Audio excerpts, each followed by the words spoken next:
सत्यराम परिचय के अंक के अंतर्गत दादू जी महाराज उस निर्गुण निराकार परब्रह्म की सहज अवस्था का वर्णन कर रहे हैं। दादू जी महाराज कहते हैं, दादू तीन शून्य आकार की चौथी निर्गुण नाम, सहज शून्य में रम रया जहां तहां सब ठाम। अलग अलग अवस्थाओं का वर्णन कर रहे हैं महाराज यहाँ पर। दादू तीन शून्य आकार की, शून्य का मतलब यहाँ पर दशा से है, अवस्था से है। आकार की तीन अवस्थाएं हैं ये बता रहे हैं वो। अब ये तीन अवस्थाएं हैं, जागृत, स्वप्न और सुषुप्ति। एक जागृत अवस्था है, एक स्वप्न अवस्था है और एक सुषुप्ति अवस्था है।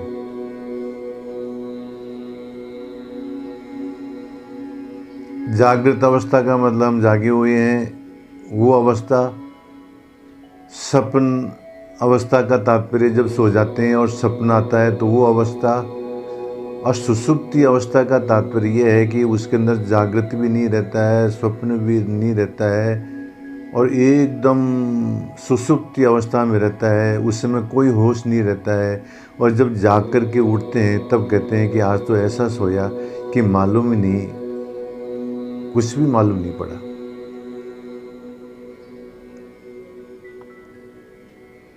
तो दादू जी महाराज कहते हैं कि जागृत, स्वप्न और सुषुप्ति ये तीन जो अवस्थाएं हैं ये आकार की हैं।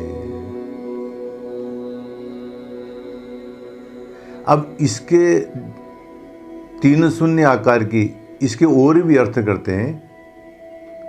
इसको स्थूल शरीर, सूक्ष्म शरीर और कारण शरीर, ये भी इसका अर्थ हो सकता है। सत्व, रज, तम, ये तीन, ये भी इनके अर्थ हो सकते हैं। पश्यंती, मध्यमा, वैखरी, ये वाणी जो तीन तरह की है, ये भी इसका अर्थ हो सकता है। स्थूल, सूक्ष्म और कारण शरीर, ये भी इसका अर्थ हो सकता है। ओम की जो तीन मात्राएं हैं, ए, ऊ, मैं, ये भी इसका अर्थ हो सकता है। ब्रह्मा, विष्णु, महेश, ये भी इसके अर्थ हो सकते हैं। स्थूल, सूक्ष्म और कारण शरीर, ये भी ये भी इसका अर्थ हो सकता है। ये तीन तीन अवस्थाएं हैं महाराज, ये सब आकार की हैं।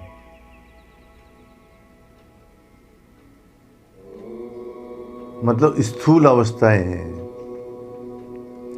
इनसे भी आगे चौथी निर्गुण नाम, चौथी जो अवस्था है उसका नाम है निर्गुण, निराकार, सहज अवस्था, या उसको तुरीयातीत जिसे कहते हैं, वो अवस्था। तो दादू जी महाराज कहते हैं, तीन शून्य आकार की चौथी निर्गुण नाम, सहज शून्य में रम रया जहां तहां सब ठाम। तो वो परमात्मा जो है वो कौन सी अवस्था में रहता है? वो शून्य अवस्था में रहता है, तुरीयातीत अवस्था में रहता है, निर्गुण निराकार अवस्था में रहता है। तो इसका तात्पर्य ये हुआ महाराज कि ये जो तीन जो आकार हैं, जब ये उसमें चौथी अवस्था में जब इनका लय हो जाएगा तब हम जो है, तब साधक साध्य के अंदर विलीन हो जाएगा। वहाँ पर साधक और साध्य दो भाव नहीं रहेंगे। फिर वो उसी के अंदर, तुरीयावस्था के अंदर ही जो रमा हुआ रहेगा। सब जगह वो वहाँ पर ब्रह्म ही ब्रह्म रहेगा और ये स्थूल जो अवस्था है ये सब समाप्त हो जाएगी। तो कहने का तात्पर्य यह है महाराज कि चौथी अवस्था जो तुरीयातीत अवस्था है वो है परमात्मा की, ब्रह्म की। जब व्यष्टि समष्टि के अंदर विलीन हो जाता है तब वहाँ पर ब्रह्म का, आत्म स्वरूप का अनुभव होता है महाराज। ये बात बता रहे हैं। तीन शून्य आकार की चौथी निर्गुण नाम, सहज शून्य में रम रया जहाँ तहाँ सब ठाम। और सुंदरदास जी महाराज इन्हीं तीन अवस्थाओं के बारे में,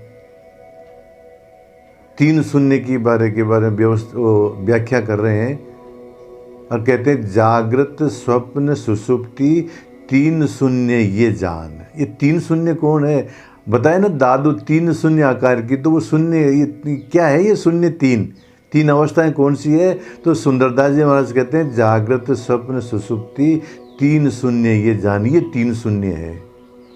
और चौथी तुरिया तापरे, और चौथी निर्गुण नाम का बताया ना, तो वो चौथी का नाम क्या है? तुरियातीत अवस्था है। वो साक्षी चेतन मान, वो जो चौथी अवस्था है वो ही साक्षी है, वो ही चेतन है। तो कितना स्पष्ट किया है सुंदरदास जी महाराज ने।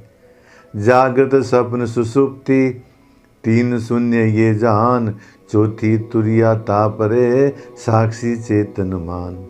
अब और इनका खुलासा करते हैं सुंदरदास जी महाराज। देखो, जागृत रूप लिए सब तत्वनि,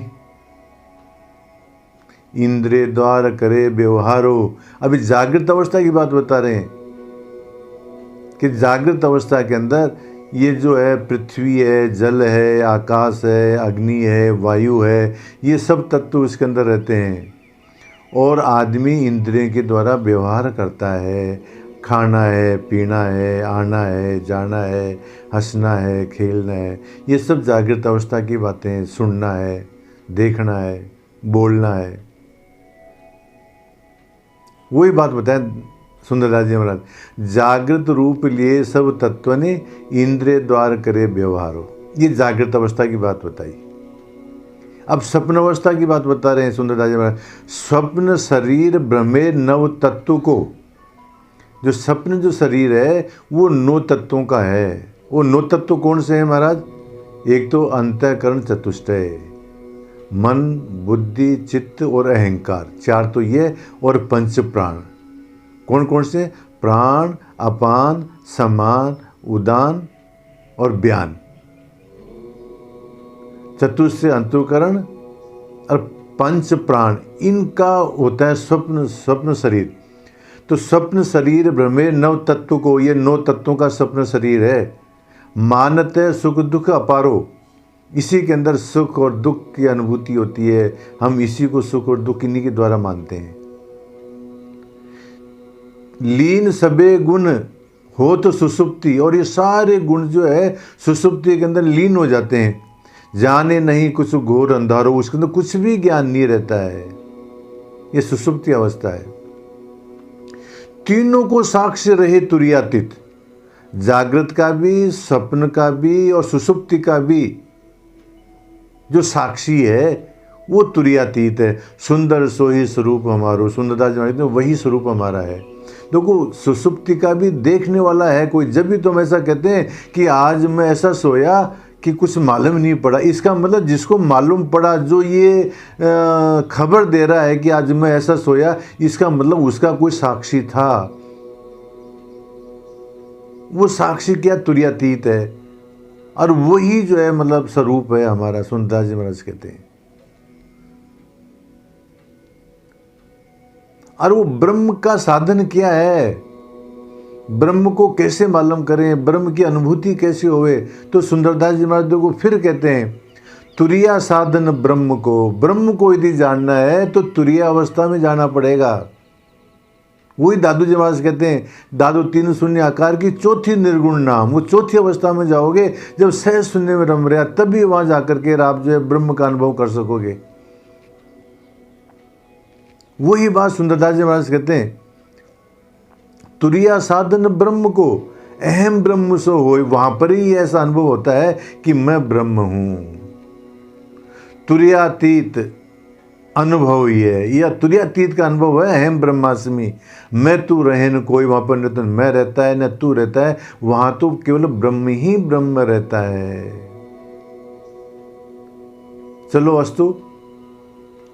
दादू जी महाराज इस साखी के अंदर आज बहुत गहरी बात कर रहे हैं कि ब्रह्म जो है तुरीय अवस्था में रहता है और जब तक ये हमारी स्वप्न, जागृत, स्वप्न, सुषुप्ति, ये अवस्थाएं जब लीन नहीं होगी चतुर्थ अवस्था में, जब तक ब्रह्म का अनुभव नहीं होगा। और जब ये तीनों अवस्थाएं वो तुर्यातीत अवस्था के अंदर लीन हो जाएंगी,